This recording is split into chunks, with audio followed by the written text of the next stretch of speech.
You're on. Yep, I'm gonna wait for these two guys to come back in here.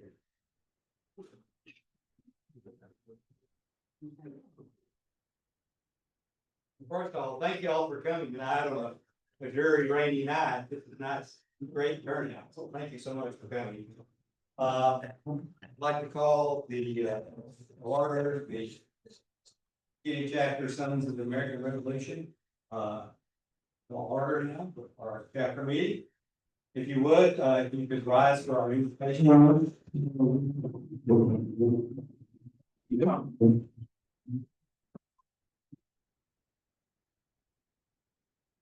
Pray with me. Heavenly Father, on this occasion, send us your grace and your understanding to conduct the business of our society. Send us words of wisdom and point out our paths of direction. Fill our roads as guardians of our national heritage. Join with us as we endeavor to honor the dreams of our forefathers. In your son's name we pray. Amen. Amen. And Pete, could you lead us in the pledge for you and the flag, please? You do it, Pete? Okay. Please join me in the pledge of allegiance to our American flag. I pledge allegiance to the flag of the United States of America and to the republic for which it stands, one nation under God, indivisible, with liberty and justice for all. Okay, and Peter Ford, would you lead us in the next page? Yes, sir. On the next flag, I pledge allegiance to thee, Texas, one state under God, one indivisible. Laws of the SAR page. Of course. We, the descendants of the heroes of the American Revolution, who by their sacrifices established the United States of America, reaffirm our faith, the principles of liberty, and constitutional republic, and solemnly pledge ourselves to defend against every foe. And Richard, would you lead us with yes, lead us in the mission statement, please? The sons of the American Revolution honors the Revolutionary War Patriot and soldiers by devoting patriotism, serving our communities, and educating and inspiring our future generations by the founding principles of our country. Okay, you may be seated. You may be seated.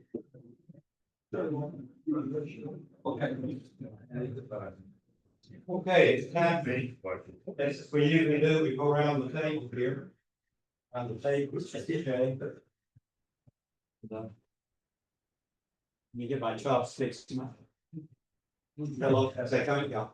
My chopsticks microphone, everybody. It works great. Okay, so we'll start over here and just tell us who you are and where you're from and you have a little tidbits you'd like to say.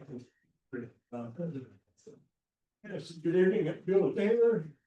War Patriot Carolina, I live in Frisco. Happy to be part of this chapter. My name is Bill Graham, my wife Joanne, today our chapter, and we live in Melissa. Larry Moore, Dallas chapter and McKinney chapter.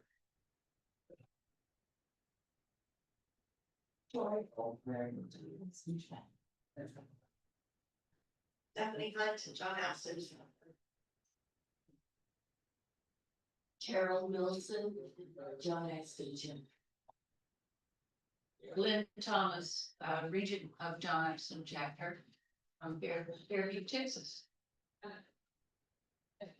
Peter Ford, any chapter, I'm there. Richard Bonaparte, registrar, McKinney chapter, my wife Lynn. And it's in the chapter, and unfortunately, this is the last chapter. Going to Tennessee. Encouraging to hear. My name is Tom Foster, and I'm a member of this chapter of McKinney, and I'm happy to be here. I'm Pete McClellan, live in McKinney, I'm the sergeant at arms. Looking for a promotion. Gary Bohannon, I'm Salina, member of this chapter, and also Thomas Jefferson in California. Hi, my name is Kerry Garnett. I'm from Pisco. I'm a member of this chapter. Lost Ruby secretary, and we do not have anybody online at the moment. My name is Bill Covington and I just walked in off the street. I'm a member of the Arlington chapter and your presenter 14 items. John Redden, I'm from McKinney, Texas. Mark McCraw from McKinney, Texas. Cheryl Seifert, with the DAR, Sarah chapter, here with my daughter. Hi, I'm Gretchen Seifert. I'm the president of the Matthew Bolt Society. Hi, I'm Melissa Lops. I'm senior president of the Matthew Bolt Society Registrar of Chapter. I'm John Ray, I'm assistant state secretary and a member of McKinney and a few others. Wanda White, also DAR, John Abston. Nathan White, Victor McKinney, former president general. Collin County, member of this chapter, live in Fairview. And I'm Tom Wilson, I'm the vice president of programs. Our president, Paul Andreessen, was not able to come tonight due to some other obligations, so I'm taking over for him tonight. Okay, so with that, I think I'm back off what I'm doing that. Then we'll get on the program. Okay. Thank you.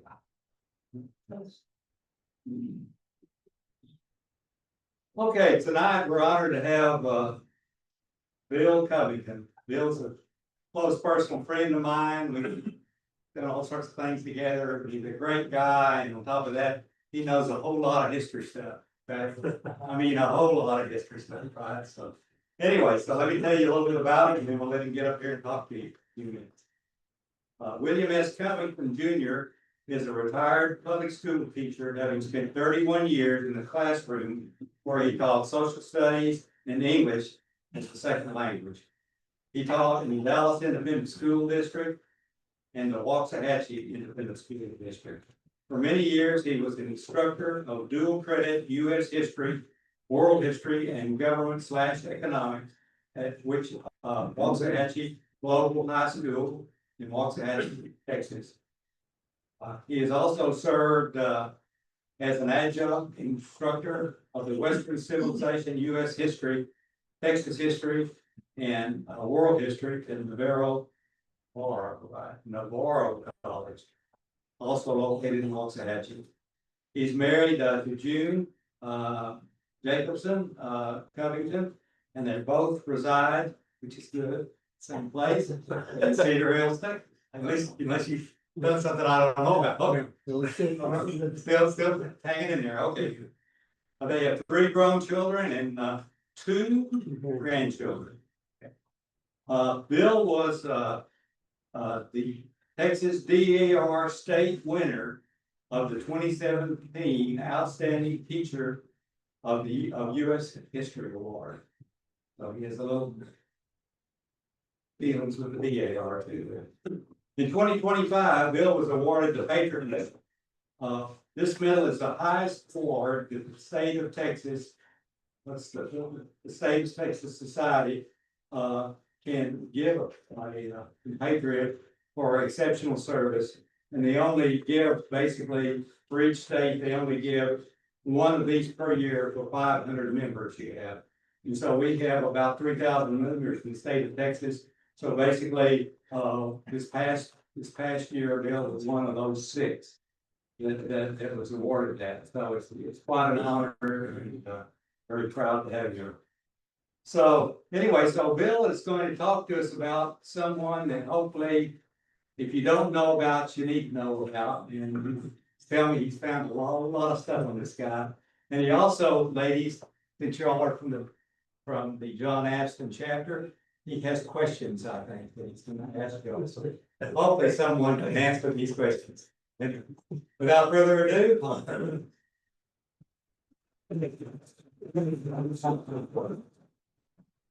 Yeah.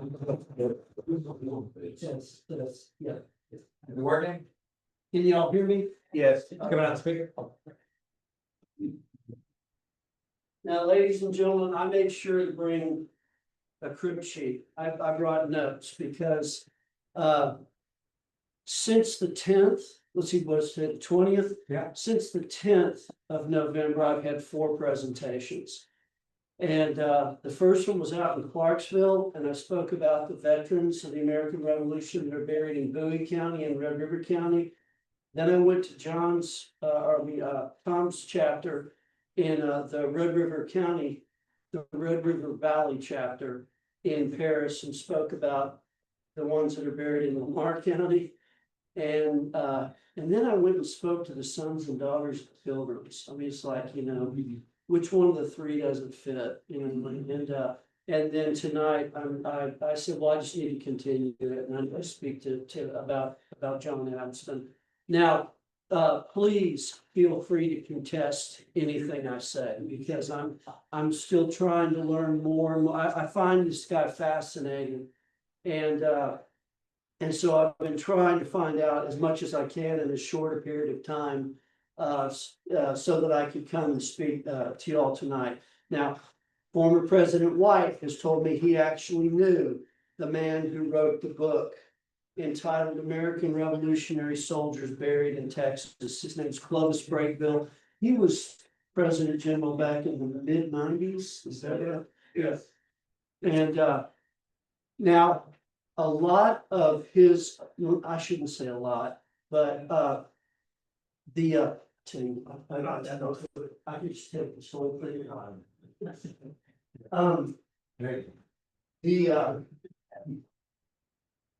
His book, it was published, I think, in 1982. I believe that's correct. But he even said, and I finally got around to reading the foreword for the book today. And I need to qualify this also. Ladies and gentlemen, I have held one copy of that book in my hands.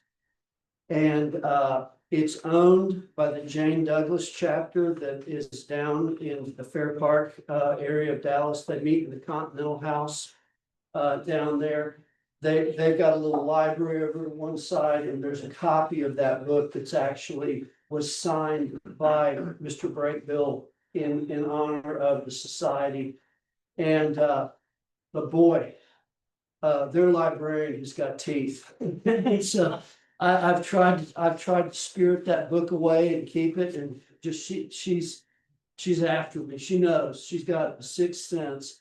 And so she did finally send me the book in PDF form, but it's, and I've looked on Amazon, I've looked on Abe Books. I haven't looked at some of the smaller bookshop.com places, but I mean, I can't find a copy of it. So, but he did some tremendous work. I feel like he kind of gave impetus to Bill Watts, who was a member of the Dallas Society, who just passed away this past May, and he kind of took Mr. Breakville's work and extended it and found more and more patriots. And now that we are also accepting, I don't know how many we've got, but we're accepting Hispanic members whose descendants, patriot ancestors, fought with Galvez.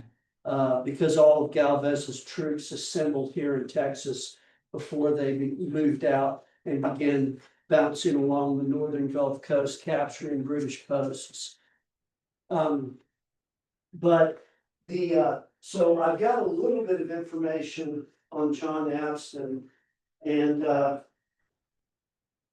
and if I may be permitted to say, ladies, I would love to come back and speak to the John Abston chapter again. I think y'all used to meet over at the First Presbyterian Church, I think. First Methodist, thank you, man. Yeah. And I don't know where you meet now. Okay. And also I've spoken to the Matthew Bolton chapter also. And so would love to come back and speak to them. I guess, when I finally retired, I just couldn't. My wife says I've still got to get in my 10,000 words a day. And so then she said, yeah, do it somewhere else. Don't do it here. So, but, to start with, we treated our first veterans, the veterans of the American Revolution, we really treated them pretty badly. And that was, we just discharged them. The US Army, at the end of the war, as we began to demobilize regiments, I mean, we were kind of running a foot race with ourselves to see, well, can we discharge them faster than we drafted them, but then we signed them up? Can we get them out of here quicker? And when the dust finally settled, we had 50 guys still in the US Army. Everybody else had been discharged. And I have heard, I don't know that this is true, but that those 50 soldiers formed what was known as the first New York Provincial Artillery Company. And its commanding officer was Captain Alexander Hamilton. That's the way he started the war. He ended the war as a colonel. He then went on to become the Secretary of Finance under Washington, died in the infamous duel with Aaron Burr.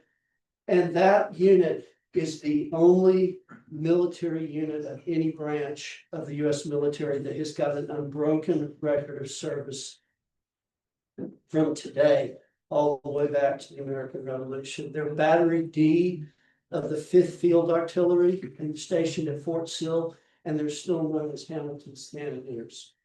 So, we didn't really take care of them. Many of them fell into very hard times. Some of them were actually hung for committing crimes because they were just trying to keep body and soul together, and they would be arrested for theft. And I guess after a while, the town would just simply decide to hang that individual. But then the War of 1812 came along, and there were members of Congress who said they wanted to support, they wanted to at least give money, pensions to the veterans of the War of 1812 who were wounded. Well, then there were older members of Congress who stood up and said, if you're going to honor these newer veterans, we need to include the older ones too. And so on March 1st, 1818, we had the first pension application process that was issued for the members of the American Revolution. And American Revolution's been over for about 35 years. At that point, many of the individuals were older, but yet many of them could remember the names of the officers they served under. They could remember the names of the battles they fought. Some of them could even remember how many rounds they fired in a particular battle. And it's like, that's that's saying something. And and what they would do is they would then assess. Well, if they realized that the individual did name officers, they would find out if those officers were still alive, and they would say, do you happen to remember a private so-and-so? And yeah, I remember them. Okay, well then that would give them the ability to say, okay, we're going to issue a pension to you. So if they issued it to a person who actually had survived, one who had come through the American Revolution, his pension would have I used to tell people would have either a 3 or 4 digit number on the front with a letter right in front of that. And I need to revise that now, ladies and gentlemen, because John Abston's has got a 2-digit number with a letter in front of that. And so it's like, wow, he must have been one of the ones that applied really, really early. But there's something even to contest there too. If it was a survivor of the American Revolution, the letter was an S. It just simply meant he was a survivor. If the individual had died and his widow was applying for the pension, it would have a W in front of it. And so many of the pension applications were initially rejected. The widow would apply later on, and she would have supporting affidavits from other folks, and she would receive the pension. To me, what really is nitpicky are the ones that have got an R in the front, because that means that they were rejected. And believe it or not, ladies and gentlemen, John Abston's pension application both times was rejected. And so the individual that I think I've got a pretty good idea as to why, though his pension because a lot of times the pension applications, if you're reading them, and you can go online and look up Southern Campaigns pension applications, and literally, ladies and gentlemen, tens of thousands of them will come up, all listed alphabetically, A through Z. You click on a letter, there's a bunch of there's like an AA, AB, AD, and on down, however many, and you gotta look through a big long list, but at least you can get it kind of narrowed down.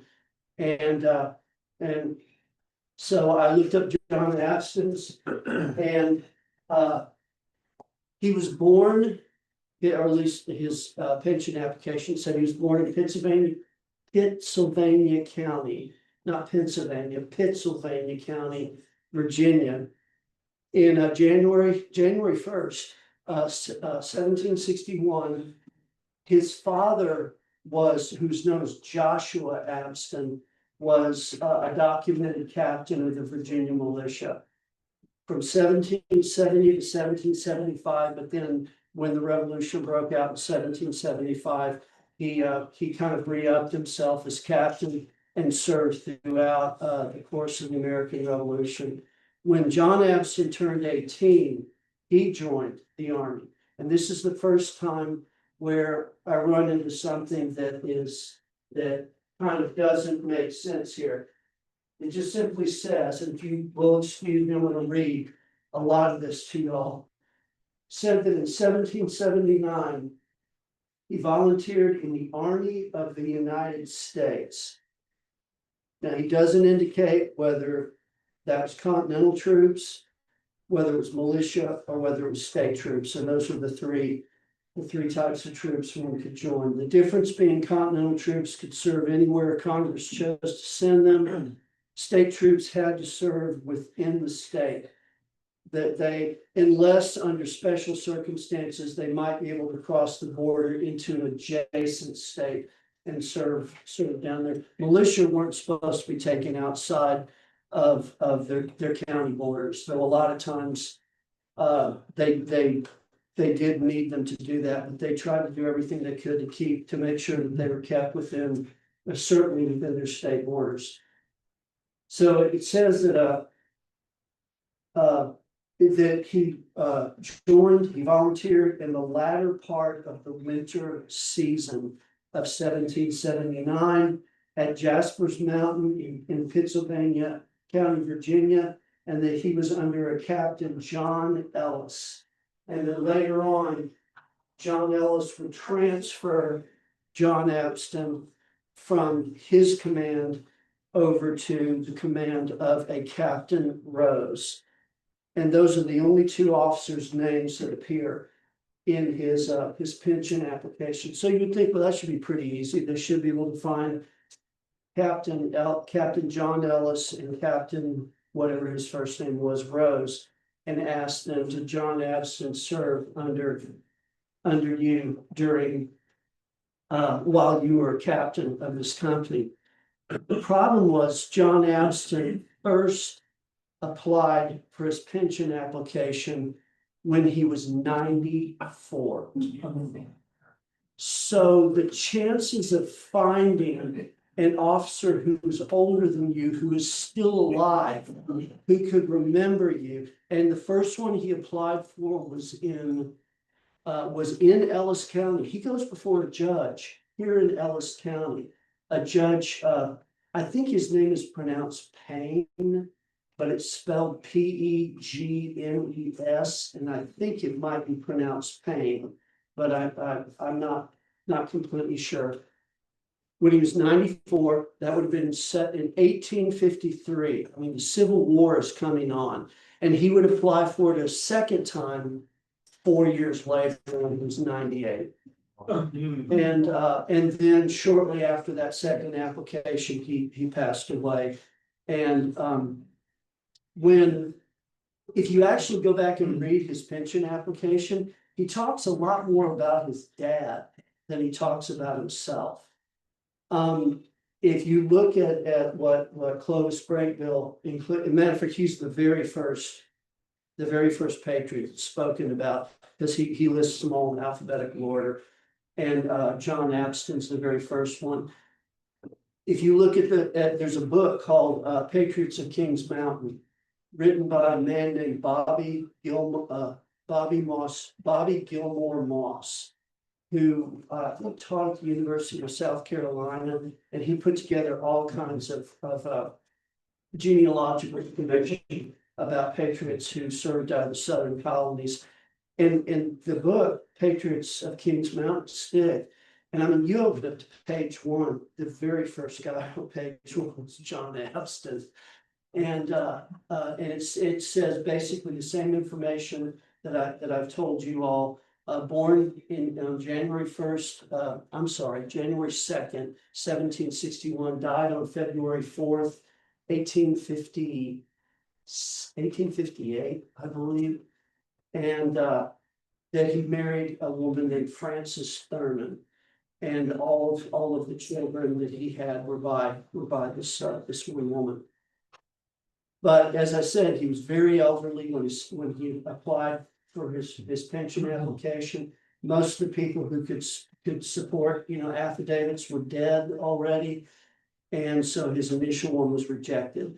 When he applied a second time, 4 years later, he tried to include the names of people who were, whose reputations wouldn't be questioned. In other words, their veracity. A lot of pastors, people who are listed as being pastor of such and such church, and still his application was rejected by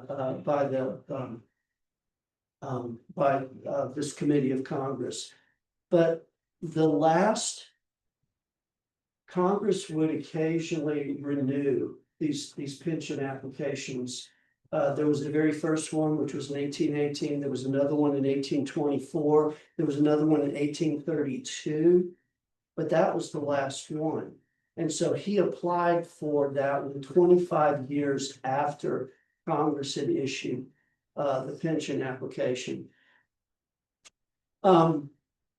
So like many, his movements down to Texas were very, very typical. Many of the Virginian veterans just simply slipped across the mountains into Kentucky. At this point in time, the entire state that we know today as Kentucky was just simply referred to as Kentucky County, Virginia. I mean, the whole state was a county. And then they began to subdivide those. I think initially they divided it into Washington, Lafayette, and Franklin counties. And then they took off those three and began to break them down. Eventually he would leave Kentucky with his family and move over to the Missouri Territory, which I believe at that point was still Spanish territory. And then he eventually moved down into Texas. One of you gentlemen said you're from Melissa. As his family was passing through Melissa, his son Jesse, he had two sons, Jesse and Stephen. Jesse became sick of a fever and died. And he's buried down in Melissa, Texas, because the family decided it wanted to settle up here in Collin County.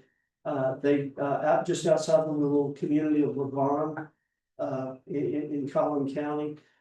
And so I started to wonder, why did he wait so long? And the only thing I can think is he may not have known that he could apply for a pension. And later on, it was his kids who said, well, maybe we can apply for Dad and see if he can get his pension. And then we'll benefit from it. And I mean, I don't know, but like I said, both of the pension applications, and that's the way the pension applications are. His earliest one's at the very back of his pension application. And then if there's a reapplication, the newer one comes before the older one does. And so he was capable of signing his name. Now, that's his name. It just looks like scratch. You can kind of get a little bit of an Abston out of it. But which meant that he was literate. But they said there's a note down below that says the reason why it's so it looks kind of like chicken scratch is that he was almost blind at the time that he signed. But they also made him make his mark. And it's this big X that's right here. Yeah, it says his up above and mark below, and it's got a big X there. That was for people who were illiterate. But I guess that because he couldn't see very well, they had him go ahead and try to sign his name, but then they kind of guided his hand and made his mark right there. He would in his also too. Soldiers, a lot of times, not only was it the names of officers, but they would also have to mention the names of battles that they fought in. And he states that he's a veteran of Kings Mountain and that he camped outside of 96. Now, it doesn't say that that's 96 South Carolina, but that's the only 96 I've ever heard of in the Southern colonies during the American Revolution. Bobby Gilmer Moss's book says he was also the veteran of the Battle of Cowpens and of Guilford Courthouse.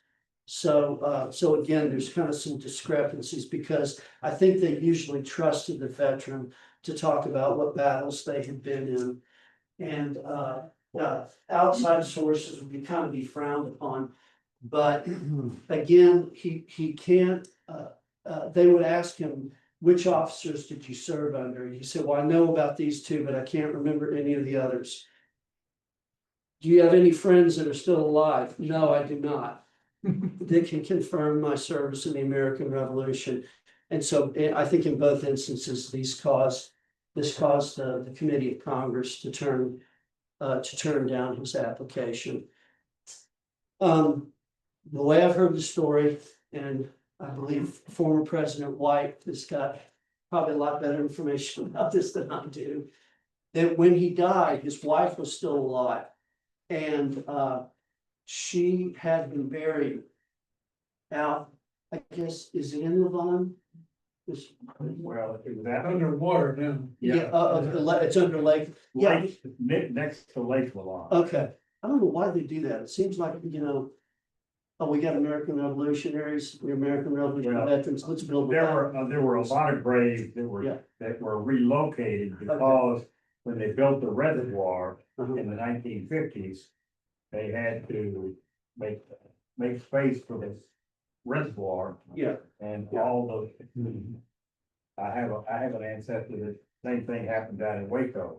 Lake Waco relocated, relocation of water graves. Yeah, and the grave marking we were at June of last year, the very first one with Thomas Evans. They were building a Lake Bright Patman out there and they had to move his grave because, Now, I asked somebody once, I asked the president of a cemetery association, what constitutes moving a grave in the state of Texas?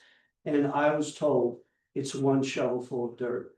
It's just a symbolic moving of the grave. Now, so I've told folks that, but I was speaking to the chief genealogist down at the West Waco Library. And he said during the 1950s and 60s, when they were building a lot of these lakes in Texas, it became kind of the rage in Texas to do everything you could to try to remove the entire grave and shift it to wherever you were going to reinter it. So I don't know. Because every the third Saturday in every October, I'm down at Oakwood Cemetery in Waco, standing next to the McKinnon family graves. The Neil McKinnon is the one who McKinnon County was named for. And there's 12 graves right there. And I always look at this and think, she would have taken a lot of effort to dig up 12 graves and move all that stuff in. So, yeah, I don't know what all went into actually moving those graves. But supposedly when he was first interred out in Levant, his wife charged a slave that they had named Elias. His name is spelled Belew, and I don't know if it's Bellew or Blue or whatever. She charged him for the remainder of his life if he would just simply take care of this. Is going to become the family cemetery, and we want you to take care of this. And so, as a result, at least according to the sign, that Mr. Braybill has got the text of the sign recorded in his book. He says this became known as the Old Bellew Cemetery. And but I believe that you said, Mr. White, that it's called the Abston Cemetery. That, no, that.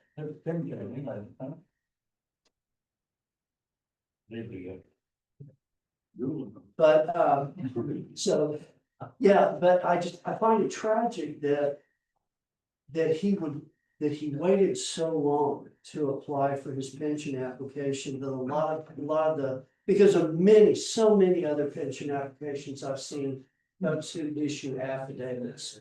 Sometimes this pension application can be supported by as many as 5 or 6 or 7 affidavits. Yes. And maybe because he was in his 90s and he had lived so long, maybe he thought he was gonna live another 50 years. Yeah. And maybe he wanted to sign up for his pension. Yeah,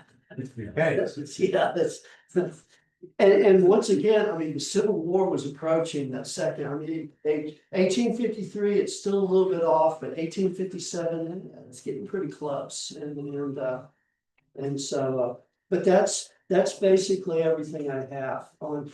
He even does not describe what's the way so many other veterans, they'll describe that we collected at this particular point. He does mention that his command under Captain Rose collected at Jasper's Mountain, which is in Pennsylvania County, Virginia. But then he said we fought in the battle of Kings Mountain, and well, Kings Mountain is basically, literally, as I understand it, ladies and gentlemen, it's right on the border between North Carolina and South Carolina. Part of the battlefield's in North Carolina, part of it's in South Carolina.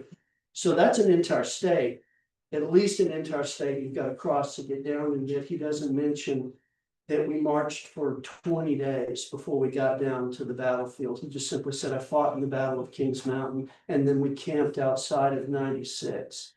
And so again, I'm thinking that it just seems that Congress probably went ahead and just said, we're gonna reject this one. And I wonder if his wife had turned around and applied as a widow later on, if they would have given it to her, because so many of the ones that have got W's in front of them, it starts out with the survivor's pension application, and then it shifts over to her applying for his pension. And a lot of times at that point, Congress does give it to the widow. So, does anybody have any questions? Yes. How much would it pay their bill?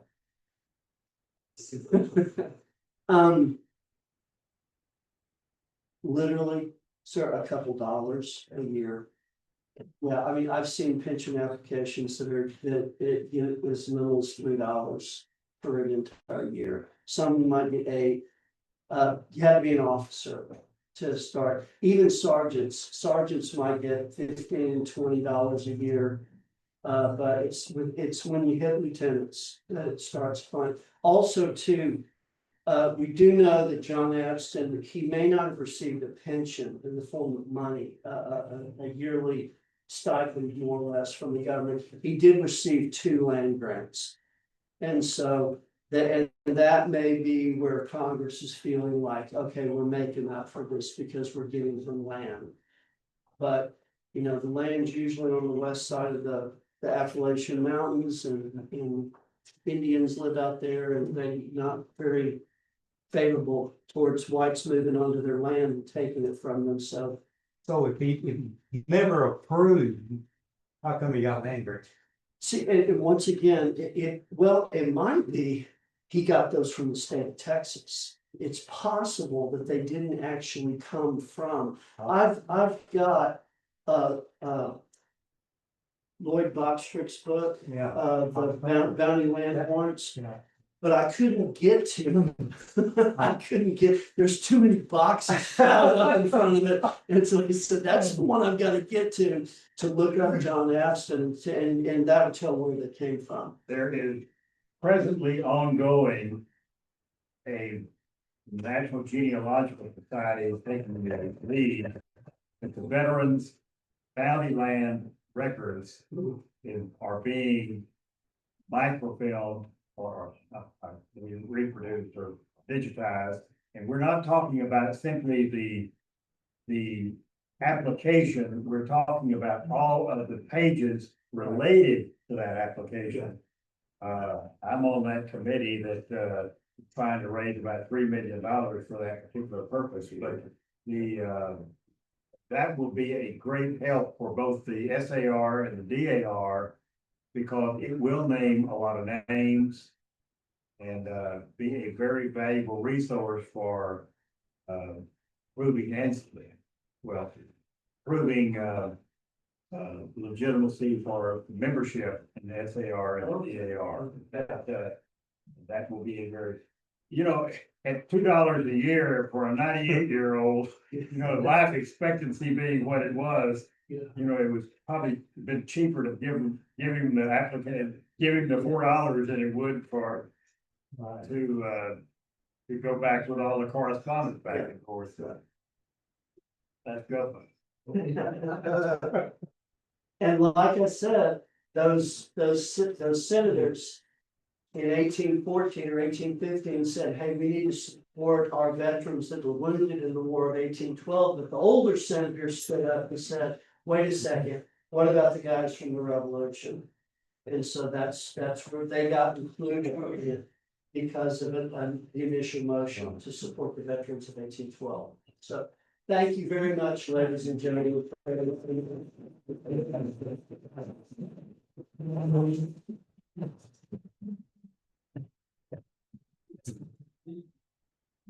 So, first let me say, Bill's got some stuff here that might be suitable for you guys.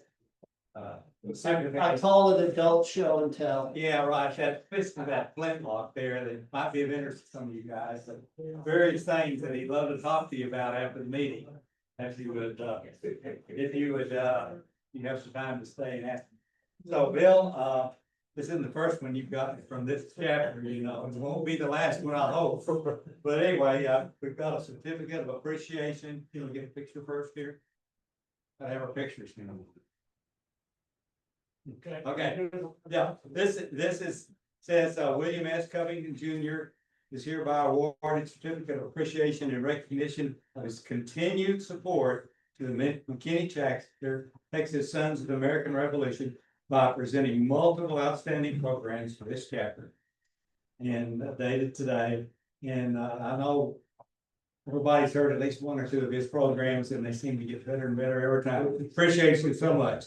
Thank you. He gave me one of these at the Red River Valley chapter. He actually backdated it to the first presentation, which I think was July 12th, 2008. Yeah.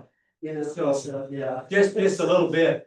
So basically, again, I'm responsible for a chapter over in Paris, Texas.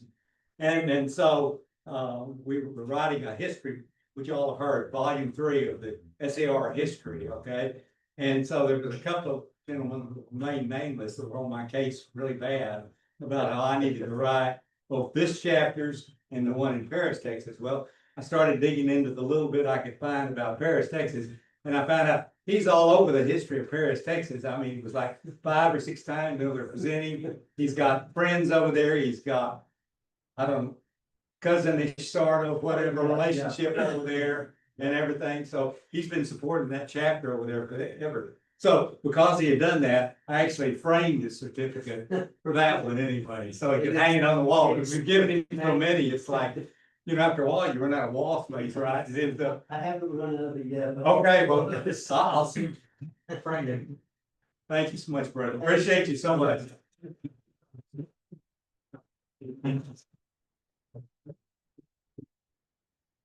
Okay. Okay, so I think next up, we've got a fellow this, we've got Mark McCraw. Thank you. Presentation here. Detective Linden, please join me. And we're honored to have Detective John Abston with us tonight. He's from the McKinney Police Department.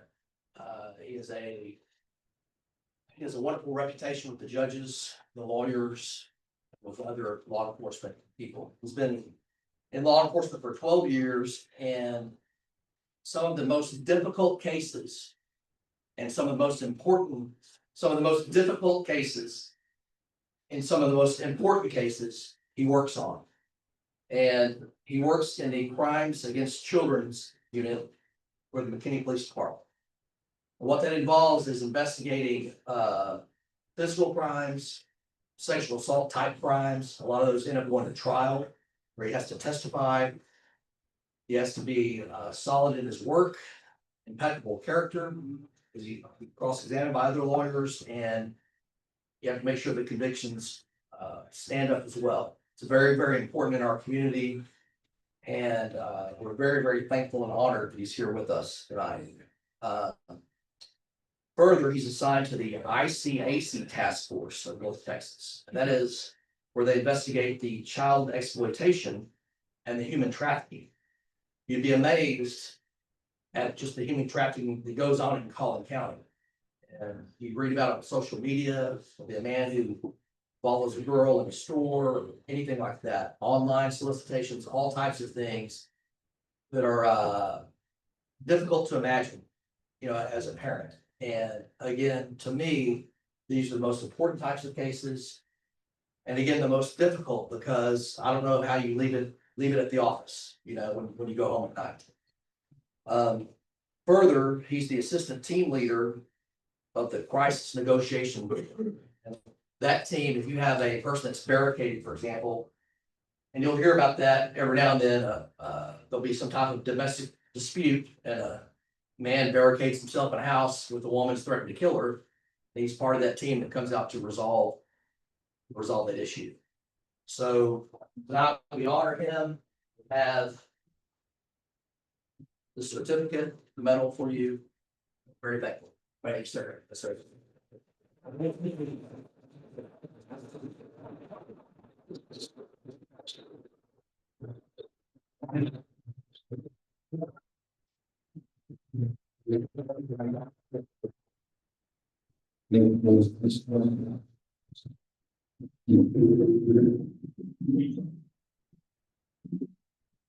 Thank you so much. Okay, next up, where I'm at here, okay, so we have some other awards. Richard Bonaparte, would you come up and bring your supplemental disclosure?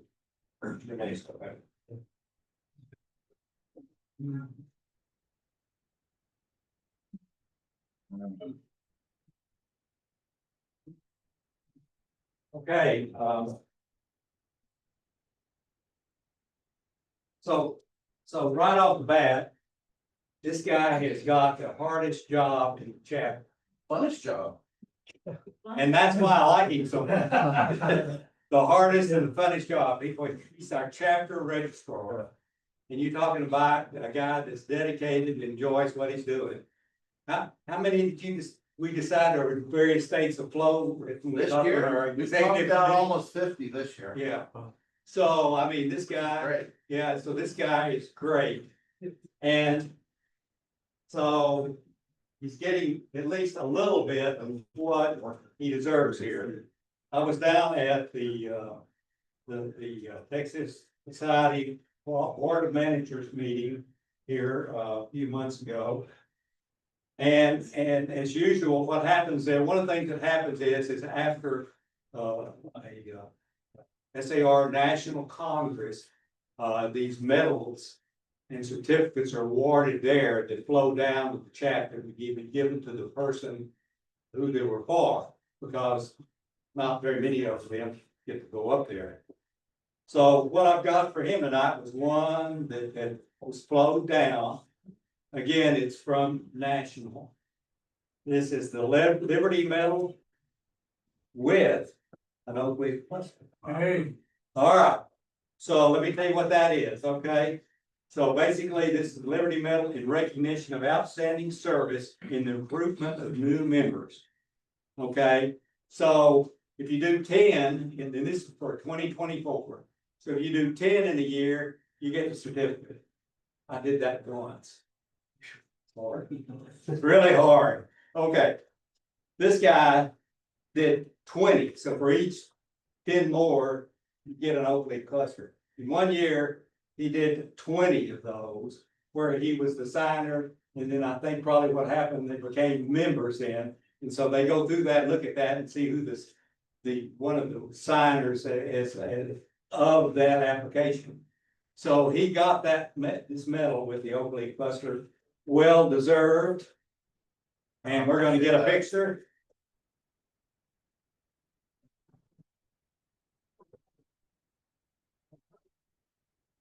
And all you guys in other chapters, don't even talk to him. Don't even go there. Okay, because I know several chapters are looking for new registrars, because registrars are sometimes hard to find. And you don't do it. He's happy. Don't go there. Okay, sir. So don't go away. So, okay, he's up next. And so I'll let you take over. He's going to do his registrar duty at this point in time. So I'll get out of his way. Other than here. All right, I'll make this brief. Well, one of the joys of being a registrar operating in this office is not only bringing in the new members, and all of us have done that at least once, but moving along the journey and uncovering the supplementals, the patriots we know we have. Many of us have. I've got 24 that I haven't applied for, and I'm sure others do as well. But I want to call out, Kevin, why don't you make your way up here? One of the joys of this has been working with Kevin. He, for a number of different reasons. Get up, Chris, there. It's wonderful seeing you. Why do you think it's about? Kevin not only does he have a stack of patriots, the 3 certificates that I brought in that we received today make 10 approved, and I've still got 2 more that we're working on. But they've been challenging and they've been fun. And he's made the process so much easier for me. He's dedicated. He puts together clean, detailed source material, and I'm almost kind of embarrassed, because it's like you've done all the work. So on a lot of them, I want to make it easy as possible. we got to jump on a few of them, but we got through them. So we've got George Renner, we've got Andrew Coons, and we've got John Edson. So what I've got here, Kevin, are the 3 lovely certificates I'm going to give you, and this, I believe, are all your record copies. You take a look at those. I've got them all as well, so if you need extra copies or whatever. And we're gonna somehow hold up 3 certificates together and get a picture. So there's George. And then here's Andrew. These 2. And how about I hold John's for you? Would that be all right? Let's look at Bill over there.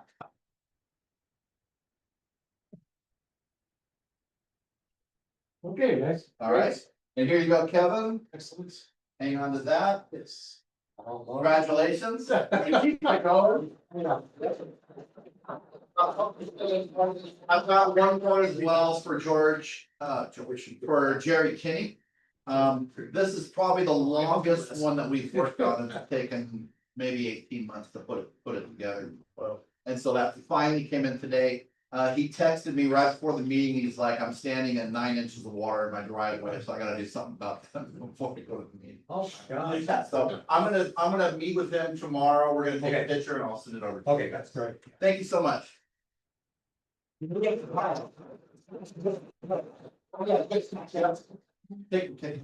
Just briefly on the three ancestors, one of them I really like, the gentleman Andrew Coons. He was 21 years old and he was in the area of New York called Fishkill. It's about 20 miles north of West Point. And apparently he was unwittingly drafted into helping build the barracks at Fishkill Supply Depot because it was November after the harvest.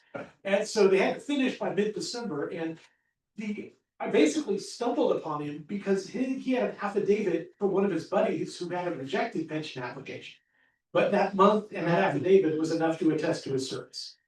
And he kept his nose clean because it was apparently an area of high loyalist activities. And his son's daughter wound up marrying the son of loyalists that were from that area when they wound up in the 1870s in Kansas. That's so So that's the first one. The second one is John Edson, who was actually the first person, actually on the Andrew Coons, the first claimant for the SAR or the DAR for that ancestor. John Edson, I'm also the first claimant under the SAR and DAR. His older brother James had served in the 96th district, and John, his younger brother, served between 1781 and 1782 in the militia in that district as well. And with John, the interesting thing is his wife's name was Penelope Watson, and her father was a juror, and her father's father provided supplies. So I've got two more applications in with Fisher for that. And probably one of the funny ones, George Renner, I gave in quotes because the supplies were impressed. 1780, he gave 55.5 pounds of beef to the cause. Yeah, and so that was qualifying service. He had a DAR. I guess he was a qualifying ancestor for the DAR. I'm the first one for the SAR, and his son Adam wound up becoming a Quaker, and that was kind of why there was a little bit of a hiccup in some of the documentation. But the son left early and got in with all the other Quaker ancestors that provided service to the. Yeah, that's awesome. Wonderful. It's great. Yeah, just as a footnote, for the gaps in source material, if you're not familiar with it, sometimes we have to put together a narrative. And submit that to show them what circumstantial stuff is in the periphery. But anyways, thank you, Kevin, appreciate that.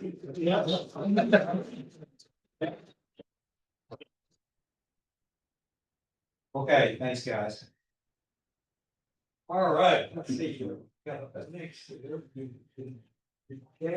Okay, the next one we're honored to have tonight, Lynn Thomas of the John Abston chapter.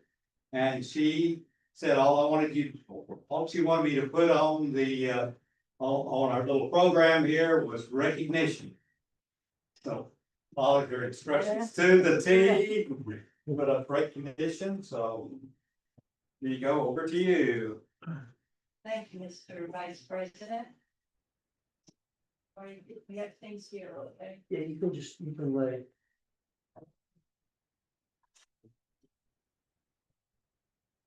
All right, my name is Lynn Thomas, chapter regent of John Abston chapter in McKinney. And this is Stephanie Hunt. She's our vice president, our first vice regent. And actually her mother, Joy Bradford, and they're here tonight to help pass out. We have lots of awards. We do want to start with Mr. Tom over here in a minute, but what happened, Tom? I want to get a comment to William. You talked about pensions and First Continental Congress. I don't want to say being stingy. They just didn't have money, as we all know. But a lot of people don't know that John Hancock, he put a lot of his fortune into the war. Time and time again, every time Washington would sent him a letter and said, hey, we're running out of rationing, we need new uniforms, it would be John and pull his money out of his pocket and send it to them. At the end of the war, I mean, his whole fortune was gone. And at the end of the war, he kind of thought, hoped maybe that he would get reimbursed for at least part of it. All I've read and all I have seen, he never got done. And yeah, sad. And I went on a tour in Boston on the Freedom Trail this past summer. My daughter turned 21 and she wanted to see New England, all the history. It's a nice change to hear that from your grandchild. Usually they want to go, the beach and lay out, and she wanted to go to New England. But I think too that had some influence with that, because I go back to New England every month and every year and a half, because that's where I'm originally from. So anyway, it's just another little tidbit, but it's a big tidbit. It's whole fortune. And I think a few others, I know Ben Franklin pulled out of his pockets too, and several others to get the army, keep going as best as they could. All right, we shall start with our awards. So, like I said, we start with Tom. I've been regent for for a year and a half, and I had a lot of commitments from members in our chapter that, hey, Lynn, if you do the regent, I'll help you. I'll be there for you. And I gotta tell you, there was a lot, but there was also a lot that never did follow through. This man, I kind of knew of him before I became regent, but man, I feel like he's my right hand. So we are going to award you, Tom, with the highest level medal award on DAR to an outside organization. But this medal was specifically designed for SAR affiliation. And it was created by our past President General, Pamela Rouse Wright. So it's pretty good. All right, so it can be awarded to a member in good standing of the Sons of American Revolution SAR or Sons of the Revolution SR for unselfish devotion, tireless efforts, and assistance to the DAR, and who has dedicated his time, energy, talents, and or resources to the organization and support, and furthermore, of the DAR mission of historic preservation, education, and patriotism. Specifically, Tom has consistently contributed valuable work to the John Abston chapter of McKinney. The members of our chapter would like to formally recognize Tom for the outstanding recent efforts related to the America 250 American Revolution exhibit at the Collin County History Museum this past May through July 4th. You all were lucky to see that. Tom provided extensive support, including assisting with the installation and dismantling of the 1214 panels and the kiosk machines, as well as ensuring their proper functioning each morning that we open. We were open 3 days a week for 6 weeks. His dedication played a significant role in the success of the exhibit and for the citizens of McKinney. We did have a turnout, and Tom already relayed this to you, an outstanding 774 visitors. The John Abston chapter extends sincere appreciation to Tom for his exemplary service.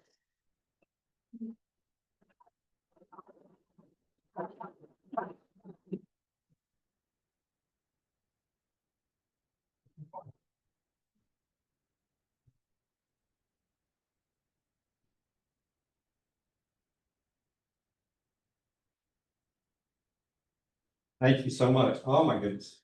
That's You beautiful. get two. You're trying to get two. And I called. I thought, why do we get two? And I said that depending upon your function, your event, you may not want to wear this larger one. Right, So they include the smaller one. there you go. You gotta have a picture. Oh, absolutely. Then I can read your certificate. Oh, yeah, okay. All right. So the Daughters of American Revolution. The SAR Relations Committee presents the Hannah White Arnett Bronze Medal of Distinction for extraordinary cooperation and outstanding services to NSDAR. Thank you, Thomas E. Nelson.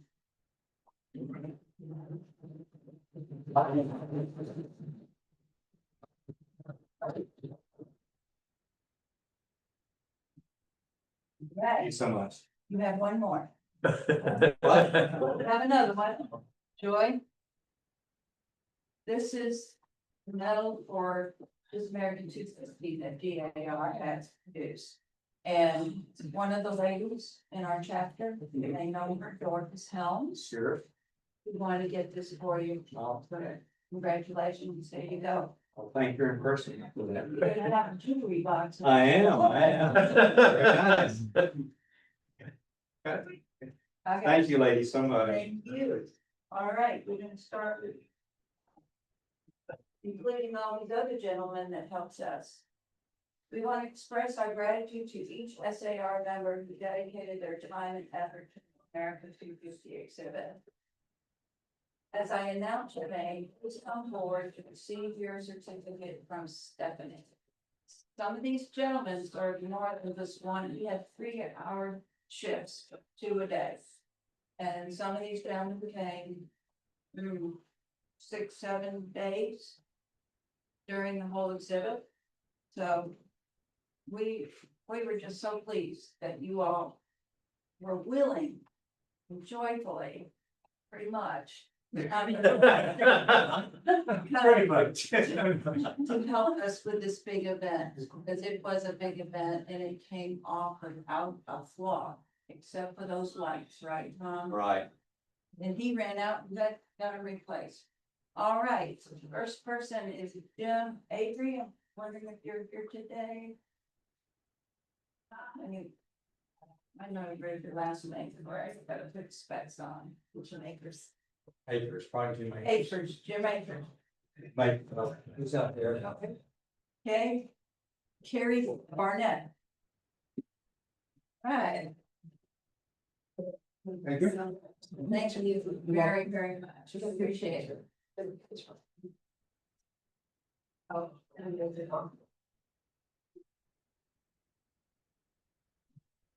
Okay.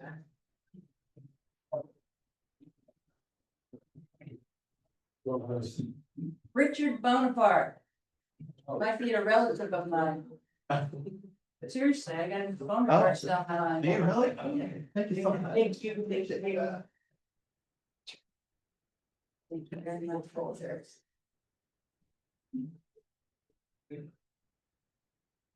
You talk later.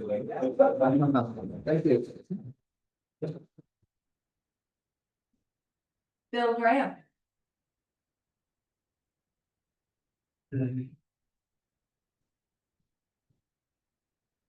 And Bill is one of our lucky ones and we're so grateful to have a uniform. Yeah. Thank you very much.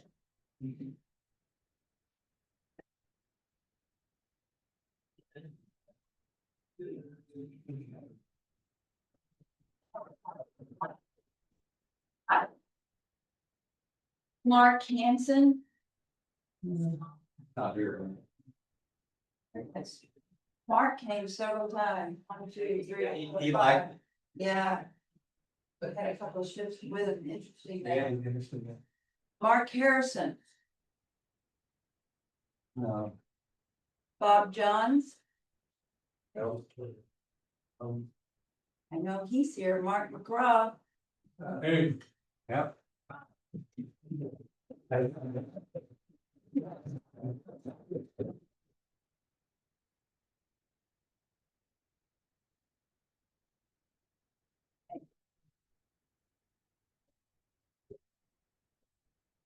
Peter McClellan.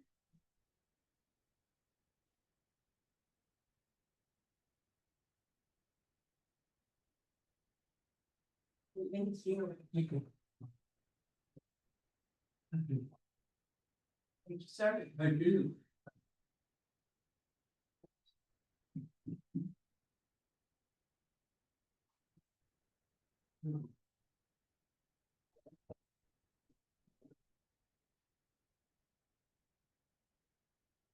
Bob Millie. Of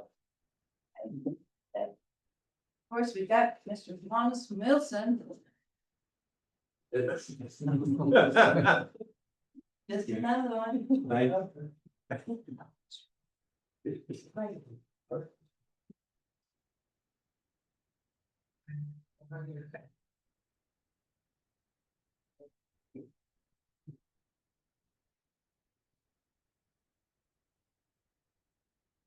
Bart Morgan. Know him, no, you're not, I didn't see him. He's not good at hell. Oh, really? Okay. I know he's here, John Ray.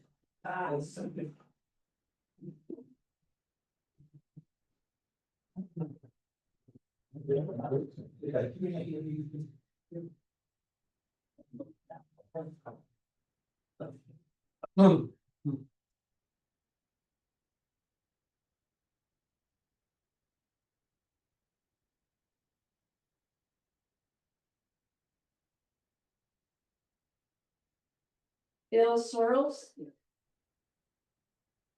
No. Some of these are guys from other chapters. They are. He's from Denton. Right. Yeah. And I might butcher this one last year. Read. Lost, you read. Okay.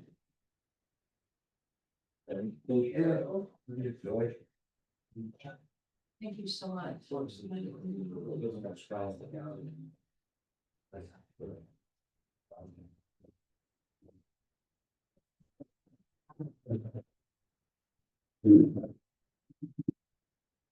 Tom Van Hossen. He's out there. Not here, I don't think so. Last and definitely not least, Nathan White.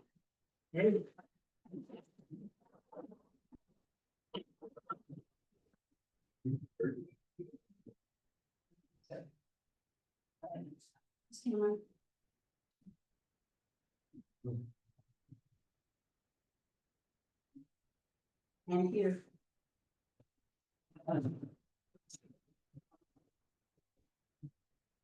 Wanted to share this, we thought so highly of the exhibit and the success of it, we put it on our yearbook this year. All right. Nice. You're done. Okay. Thank you, Lynn. I mentioned, we've been talking, it's sometimes dangerous, right? And so we've been talking and we've decided to team up, for the McKinney 4th of July parade. So we're going to be started working on the planning for basically providing an entry to that parade. So I'm gonna be tapping on some of you guys again to help a little bit here and there, and we want to make this a celebration that Kenny won't forget. So that's what we're gonna set our bar high. So I know those volunteers the names start flowing in from you guys. I know that. Anyway, we got a long way to get there, but anyway, we are gonna do that. So again, and thank you all very much. I got feedback from all the guys. Everybody had a great time doing that with the museum. We really enjoyed it, so. Anyway, okay, so next up, we have Pete McClellan, who's going to chat with us about the Matthew Bolton CAR. He's our liaison for that chapter. Good evening. It's been my pleasure during the last couple of years to be the liaison from the McKinney SAR chapter to the Matthew Bolton Society CAR. And they do a wonderful job in helping our young adults learn more about the freedoms that we enjoy and what it took to earn those freedoms. And I'd like to have Missy Lopes and Gretchen Seibert, please come on up.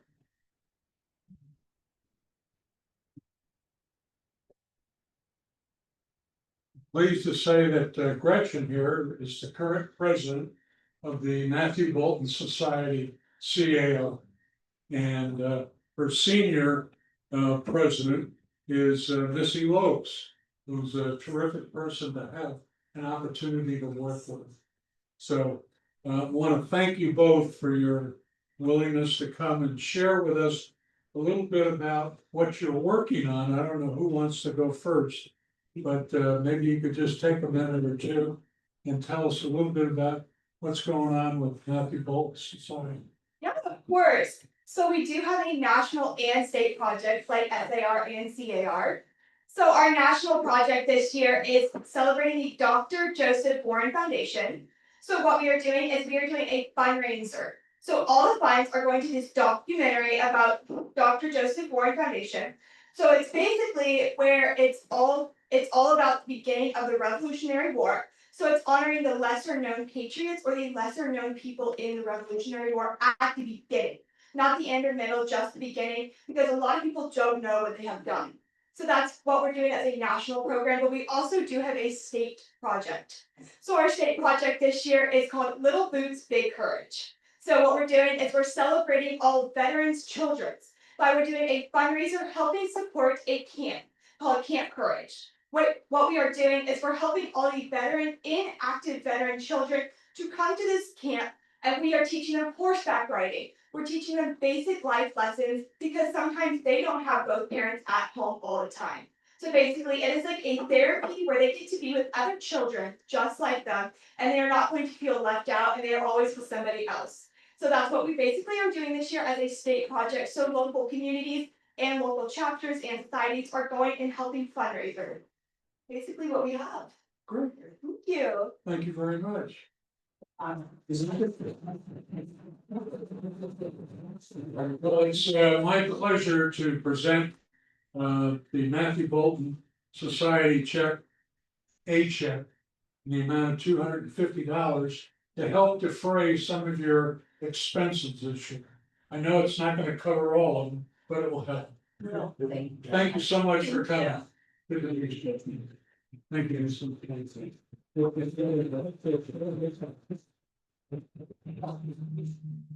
Yeah, here's Bill. Yeah. Thank you so much. Thank you. Get it. You want it. Okay, Bill? Hey. Pete?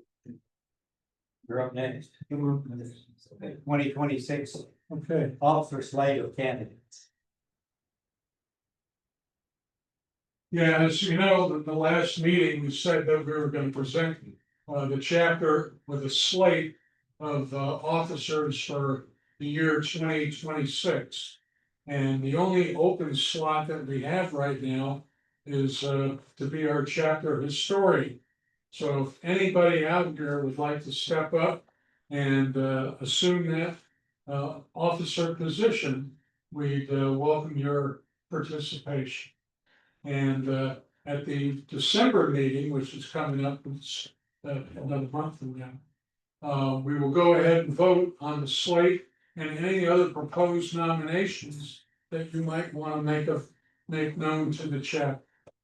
And beyond that, we'll have our induction of the officers in our January meeting. And now you want to talk about the Christmas? Yeah, you can go to that, you might tell them the slate of officers on the back of your little. It's on the back of the See who they are. program.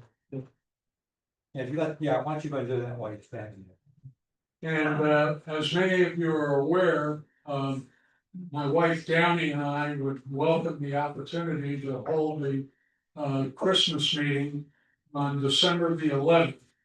And it'll be at our home here in McKinney, and we'll be sending out some information this week that gives you the details about the start time and the location and how you can find our house, which right now is buried in leaves, as many of yours are. But we'll have those cleaned up by the time you come. All right. Yeah, sounds good. Well, we welcome your participation in the Yeah. Christmas party. Yeah. And when you give us your RSVP, maybe you can tell us what kind of a dish you might want to bring. We'll provide the ham and the environment, and we need some help with the rest of the menu, so. There we go. Okay. Thanks. Okay. Thank you so much. Okay, just some old business to discuss. Okay, has everybody got your 2026 invoice, dues invoice? Anybody hasn't got it? Okay, so a couple of things about that. Number one, if you're gonna do it, pay it by mail.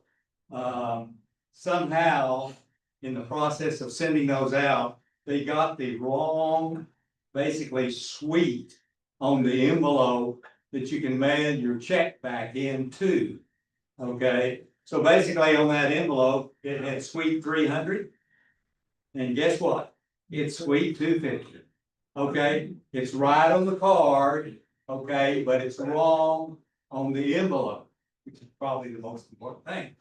So I've been assured by the state treasurer that and I didn't even know you could do this, but they worked with the post office, and I guess there's a form you can fill out, so when he comes in to that specific suite and with the name that was was on the envelope, that they will transfer it from suite 300 to suite 250. So it's supposed to work, because you know how that goes. You're going through the United States Post Office, so sometimes that didn't happen.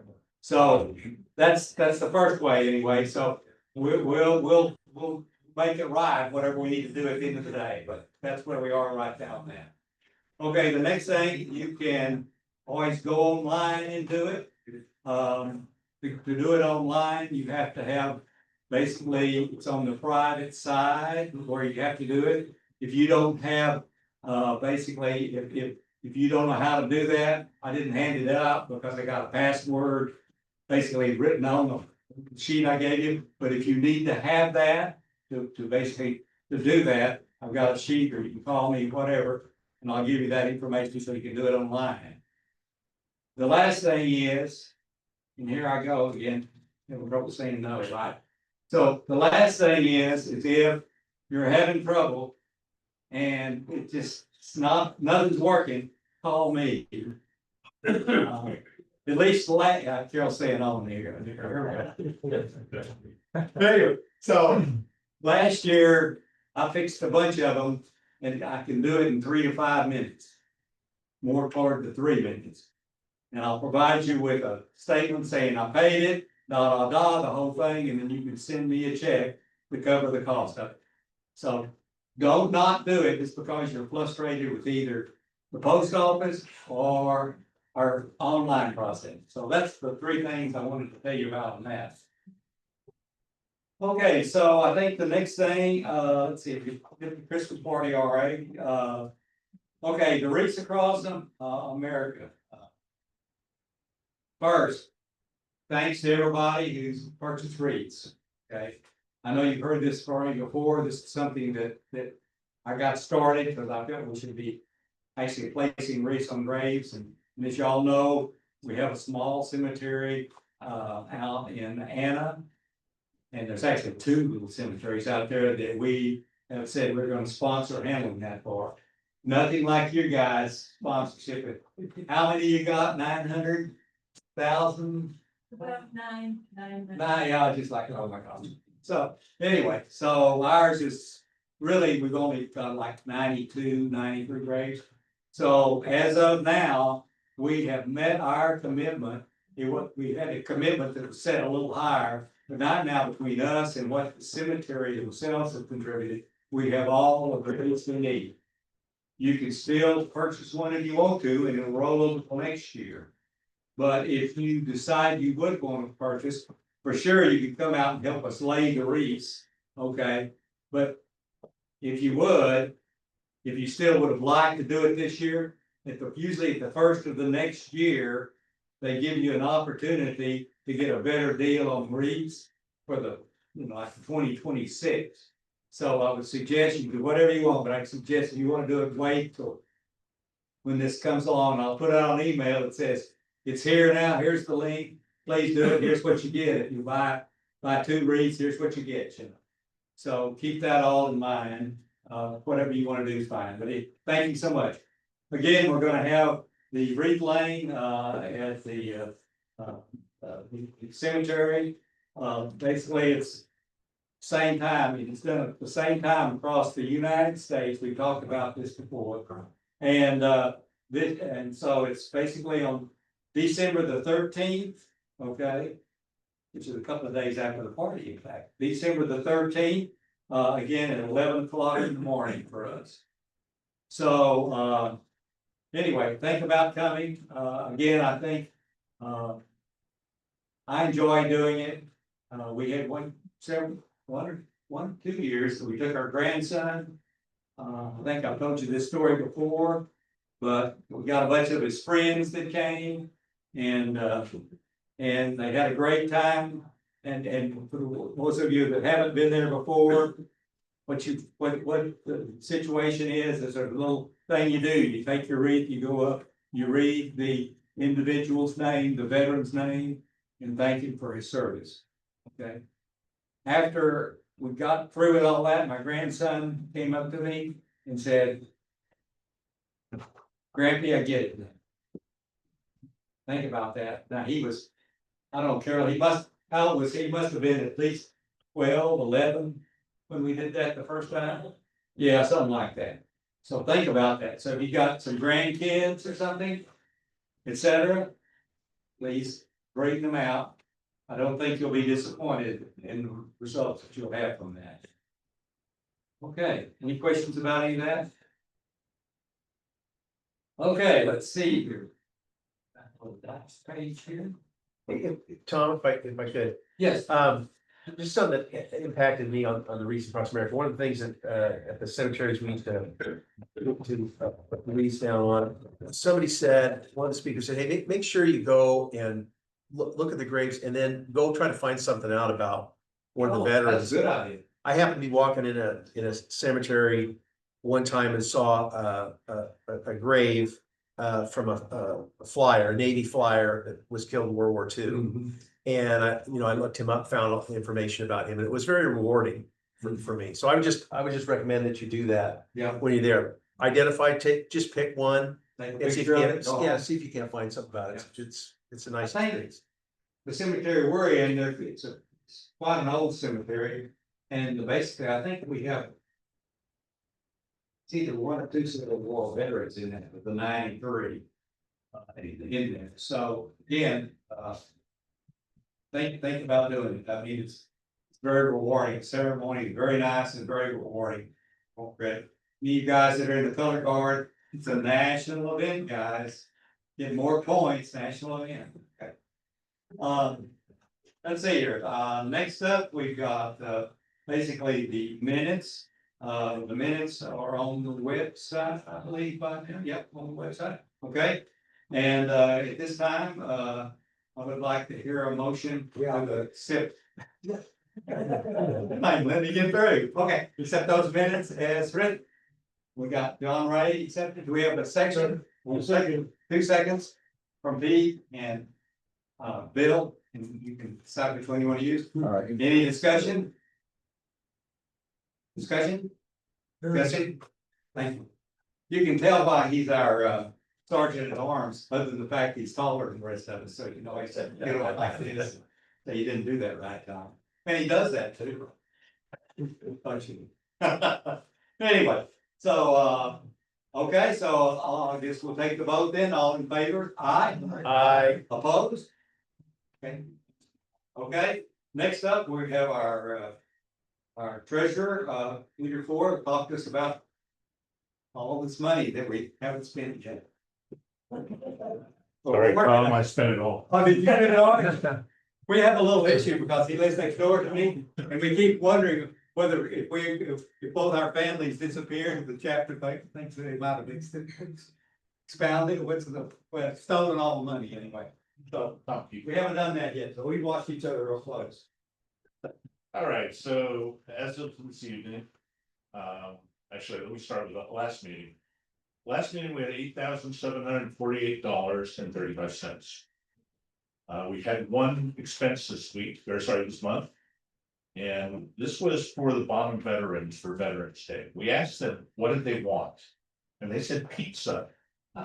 Okay, so we bought a bunch of pizza. Yeah. We bought $193.62 worth of pizza. And there was went over real well. Yeah, 21, I think it's, well, it's in the newsletter, but anyway, we had 21 people there. Can I? You said. I'll finish up. And I'll let you in. Okay. He knows better, yeah. All right, so at the end, we have $8,554.73 left. This does not include the funds that are on the project 2026, which amounts to $1,860. I'll let you talk about it. Okay. Thank you, sir. Appreciate you. I'm just right quick. We did go up there, Paul Andreessen, our president, myself, and Al Lacey. Is Al online? No. No, not online? Oh, no. Okay. Anyway, we three of us went up there. We purchased the pizzas, about a month ago or less. Just paid for them. And this is the place that the ladies at the Veterans Association told us this is where we get the pizzas. The people love the pizzas from here, etc. So this group of men that we went to see, it turned out to be about 21 of them that showed up. Basically in their canteen type area, it's sort of their special room where they have special events. And I think we bought 14 pizzas, okay, large pizzas. And these gentlemen, they're there, and some ladies are there, and they're basically there for evaluation. They've got problems, either drug, alcohol, PTSD, etc., types of problems. So basically what this specific group was, is they were there to be evaluated, and they get evaluated for 2 months. And the whole purpose of it is to try to understand where they are, where they're coming from, and trying to figure out what sorts of things that the VA could do to help. Okay. And there's actually quite a few more there that already basically are living actually at that facility now, going through various things, trying to get their life back together. They were all very quiet. We came up, they were so excited to see us. We opened the pizzas. We started out giving them 2 slices each. They'd loop around, eat it all, come back again, 2 or 3 times. And so we ended up basically eating up all those 19 pizzas, not 19, 14 pizzas. They went through, they ate them all up, 21 of them. And they had a great time. It turns out the organization we went through provided soft drinks and some cakes for dessert. And they had a wonderful time. Each one came up and thanked thank you so much for thanking of us. Because sometimes they just get sort of done up there. So anyway, your $200, $190 or whatever you spent, from our perspective, and Al Lacey wrote a little article in the newsletter that talks about this, but it was very worthwhile. And in fact, they've asked us to come up and help them do some more things. This was the first time that I'd ever been able to go in since COVID, actually go in there, because they sort of locked the whole thing down. Now they're opening it up. You don't even have to, you have to have a flu shot, but you don't have to have any more COVID shots or anything like that. So anyway, it's very worthwhile. So anyway, everybody ought to feel good about that. But the rest of the story on that is that we're in the process of doing Christmas cards, and we're going to give Christmas cards to everyone at the bottom VA facility, and also the I think anyway, the Texas State home for veterans, okay, the old soldier homes that I call it. So right now we have got 2 ladies that have been working on that have a passion for that. One of them, we purchased cards for them in January, and she's found some other cards somewhere as well. So right now she's in the process of hand signing 240 cards. Okay, and then we have another lady, and I don't have the count on hers. It's Bob Mill, but anyway, see who it is. But anyway, another lady who I think's probably got 80 or 90 more to sign, and they run up there, that whole, those two run somewhere in the range of 300 cars, so. For several years, we've been doing that, we're gonna do that again, it's a simple thing to do. But some of those guys, like I said, and gals have sort of been dumped, and it's nice for somebody to say, you know. Merry Christmas, thank you for your service. Okay. Where are we? Do we have any other business? Yeah, any other business? What did I forget to tell you? Move on. By the way, this guy right here is doing our newsletter now. And y'all started reading that thing. It's got all sorts of great information in it, historical information, really good. Thank you so much, Terry. Appreciate you for doing that. And your wife, I know she's involved too, right? Most of the good guys. Oh, she's not here, man. Okay, that's really saying. Okay, great. Okay, well, I guess if there's no other business, then everybody will stand, we'll do our benediction.